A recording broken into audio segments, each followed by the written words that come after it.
नमस्कार. श्री स्वामी समर्थ सर्वांना. श्लोक दादूस चॅनलमध्ये तुम्हा सगळ्यांचं खूप खूप स्वागत आहे.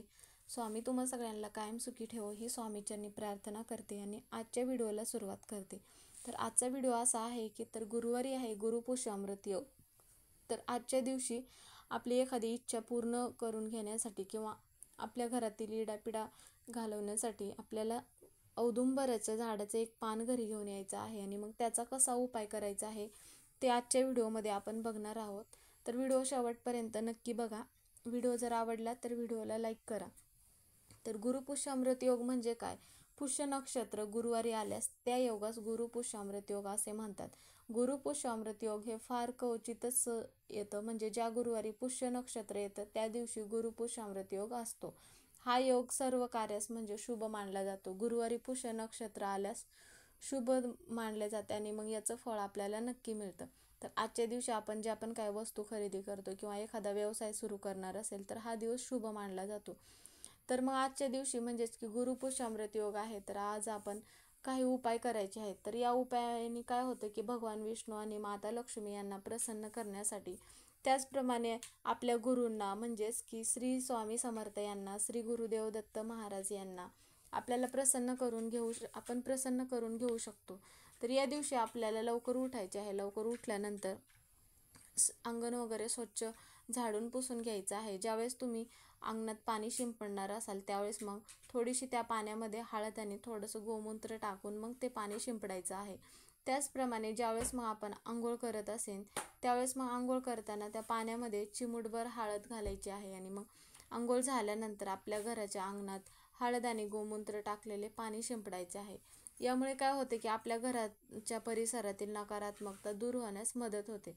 त्याचप्रमाणे आपल्या घराच्या प्रत्येक कानाकोपऱ्यामध्ये हे पाणी मग शिंपडायचं आहे. तर यामुळे काय होते की हा जो उपाय आहे तर आपण प्रत्येक गुरुवारी केला तरी हरकत नाही. यामुळे काय होते की नकारात्मकता निघून जाण्यास मदत होते. आणि मग त्यानंतर आपण गुरुवार असल्यामुळे पण आणि गुरुपुष्य अमृत योग हे दोन्ही एकत्र आल्यामुळे मग आपल्याला दरवाजा स्वच्छ पुसून घ्यायचा आहे आणि हळदीचं लेपन करायचं आहे. आणि मग हळदीचं लेपन केल्यानंतर त्यावरती मग आपल्याला स्वस्तिक काढायचं आहे आणि मग त्या स्वस्तिकवरती थोड्याशा अक्षदा व्हायच्या आहेत. आणि मग घराची साफसफाई झाल्यानंतर किचनमध्ये आपल्याला मग एक कुंकवाने स्वस्तिक काढायचं आहे. जिथे आपला किचन ओटा वगैरे असतो तिथे मग आपल्याला एक स्वस्तिक काढायचं आहे. म्हणजे हे कशामुळे काढायचं आहे की माता लक्ष्मीची कृपा आपल्या घरावरती राहावी म्हणून मग आपल्याला स्वस्तिक काढायचं आहे. स्वस्तिक हे शुभतेचं प्रतीक मानलं जातं, त्यामुळे मग आपल्याला स्वस्तिक काढायचं आहे. आता अजून मग या व्यतिरिक्त मग आपण अजून काय सेवा करू शकतो की महालक्ष्मीचं अष्टकम 16 वेळा म्हणायचं आहे. कनकधारा स्तोत्रम एकदा म्हणायचं आहे.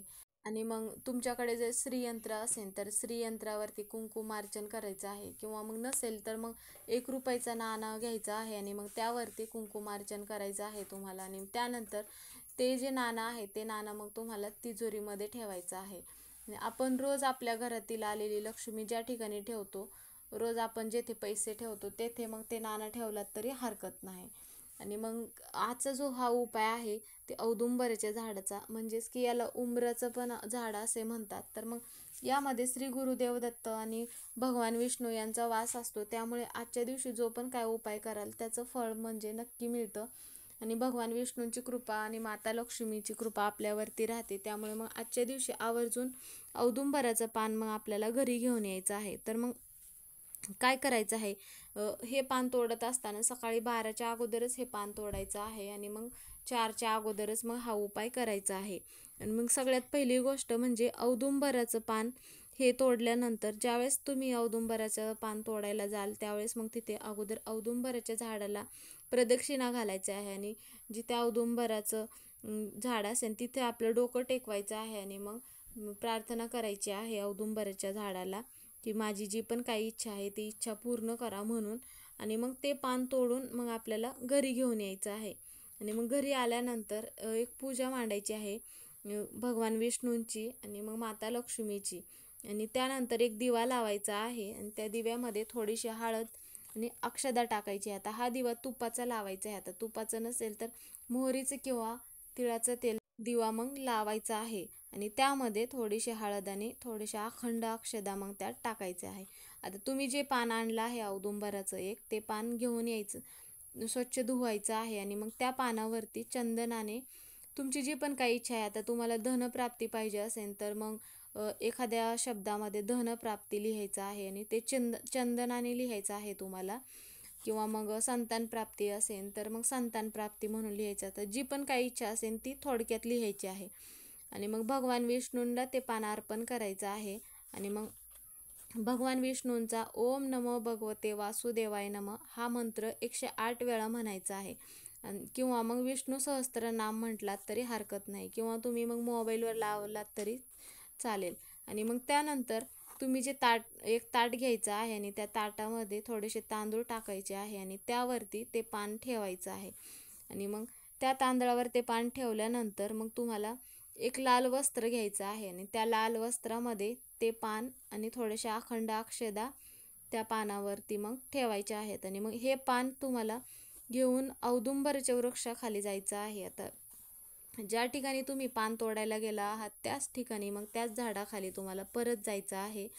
आणि मग एखाद्या जाड अशा फांदीला बांधू शकता तुम्ही जे पान घेऊन गेला आहात ते पान, किंवा मग थोडासा खड्डा करून त्या झाडाखाली मग तुम्ही त्यात ते पान ठेवू शकता. तर मग यामुळे काय होईल की तुमची जी पण काही इच्छा आहे ती इच्छा पूर्ण होईल. आणि त्यानंतर औदुंबराच्या झाडाच्या खोडावरती डोकं टेकून मग तुम्ही पानावरती जी इच्छा लिहिला आहात तीच इच्छा मग झाडाला बोलायची आहे. आणि तर हा उपाय मग कोण कोण करू शकतं, तर हा उपाय मग घरातील प्रत्येक महिला पुरुष करू शकतात. पण महिलांना जर मासिक धर्म असेल तर मग महिलांना हा उपाय करता येणार नाही. आणि तुम्हाला जर सुतक वगैरे असेल तर मग घरातील कोणत्याच व्यक्तींना मग हा उपाय करता येणार नाही. तर मग हा उपाय करत असताना हा उपाय म्हणजे ज्यावेळेस तुम्ही पान तोडायला जाल त्यावेळेस 12च्या अगोदरच पान तोडायचं आहे आणि मग 4च्या नंतरच मग हा उपाय तुम्हाला करायचा आहे. आणि मग त्यानंतर मग काय करायचे, यामुळे काय होईल की आपली जी पण काही इच्छा आहे ती इच्छा मग आपली पूर्ण होते. आणि मग औदुंबराच्या झाडाला म्हणजेच की प्रदक्षिणा जर आपण घातल्या तर त्यामुळं काय होईल की कुष्ठरोग जर असेल एखाद्या व्यक्तीला तर तो रोग बरा होतो, तो आजार बरा होण्यास मदत होते. त्यामुळे औदुंबराच्या झाडाला प्रदक्षिणा घालायच्या आहेत. आणि आपला जो उपाय आहे तो उपाय करून झाल्यानंतर 11 प्रदक्षिणा घालायच्या आहेत औदुंबराच्या झाडाला. आणि त्यानंतर मग आपल्याला सरळ घरी निघून यायचं आहे. आणि मग घरी निघून येत असताना मध्येच रस्त्यामध्ये थांबून कोणाशीही बोलायचं नाही किंवा कोणाच्या घरी वगैरे मध्येच जायचं नाही. तर यामुळे काय होतं, आपण जे पण काय उपाय वगैरे करतो तर ते उपाय किंवा त्याचं फळ आपल्याला मग मिळत नाही. त्यामुळे मग सरळ अगोदर घरी यायचं आहे. घरी आल्यानंतर हातपाय वगैरे धुवायचे आहेत आणि त्यानंतर तुम्हाला जी पण काय बाकीची कामं करायची असतील ती कामं तुम्ही मग करू शकता. म्हणजेच की त्याचप्रमाणे आजच्या दिवशी गुरुपुष्य अमृत योगी आजच्या दिवशी आपल्याला म्हणजेच की आंघोळीच्या पाण्यामध्ये थोडीशी हळद आणि 2 थेंब गंगाजल टाकून स्नान केल्यामुळे काय होतं की तीर्थस्नान केल्याचं पुण्य आपल्याला लाभतात. आपण तरी त्या ठिकाणी प्रत्येक वेळेस त्या ठिकाणी तीर्थच ठिकाणी जाऊन स्नान करू शकत नाही. त्यामुळे मग गंगाजल आणि हळद टाकल्यामुळे आपला गुरुग्रह बळकट होतो. त्यामुळे ह्या वस्तू टाकून मग आजच्या दिवशी स्नान करायचे आहे. घरातील प्रत्येक व्यक्तींच्या पाण्यामध्ये ह्या वस्तू टाकायच्या आहेत. तर मग आजचा व्हिडिओ हा इथेच संपला. व्हिडिओ कसा वाटला कमेंट करून नक्की सांगा. व्हिडिओ जर आवडला तर व्हिडिओला लाईक करा. चॅनलवर जर नवीन असाल तर चॅनलला सबस्क्राईब करा. कमेंटमध्ये श्री स्वामी समर्थ लिहायला विसरू नका. धन्यवाद.